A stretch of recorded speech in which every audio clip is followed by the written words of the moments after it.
Osage. Ibibieka. Ibibieka ogbo walare.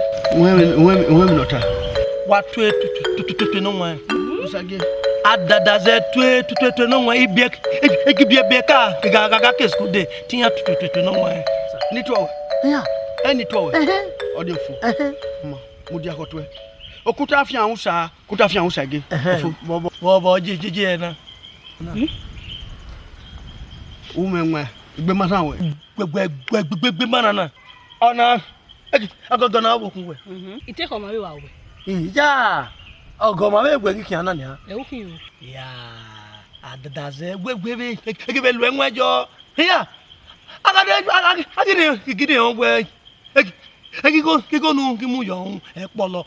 Wani no gbe gege nu gbe egide enwejo. Osage mi nwa yunwe o. Yeah. It's so. Ogodi mu go yo hun ni I put money for head. It's so where you jejeba na. Imam go dokolo yo. He must so wejo. O to zuzu ona. Uma gbe. Uri odi. Aguri yawo kan obo. Uya excuse bieka. Ke ban equipe était prêt TBC. Ke ni mi o webe idin we ke na mi o we. Igbofo e uji ma we ma ya so school. We imaiga lele literacy caterpillar kan be we jere no kwa e mo huji. Me gbogbo bubu zuo adaze. You are literacy caterpillar. Bebege. Ebon kege bo gaga we Ghana. Kwa man ke magawe dia. No kwa literacy caterpillar o ye caterpillar e ya ha. Awe we boys school. Ya.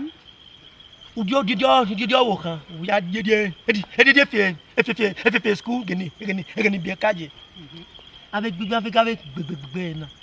Ye kan sira we o boya kan Kenya no. Bo no mama ni. Akuwa o. Ku me bo iya logo we na ko. Ko ma tuta yi. Iya e wi o mo don le wa se wa iya se ti yo bo mu no me. Gugu okupo no ro wodo. Ogo je school. E prepare marriage school ya tete. E prepare marriage school. Okay. Ogwagun. E literacy caterpillar all over. Umi no ogbon no, umi no oti no. Ofo ni maya sewe e ugina. When na me we megwe na me nwa ki make up kwame. Awa gba no. Go kan japa, ugi asu wo ba ni. Literacy caterpillar kun e no kwa. Asi won ni. Ye bomo e bogbe. Wari danger joy. Ogun egbegbe. Who tip my battle? Danger. Who tip my book? Danger. Who tip my pencil? Danger. Kelele. Danger. Kelele. Danger. Waja kon ken gbogbo ni.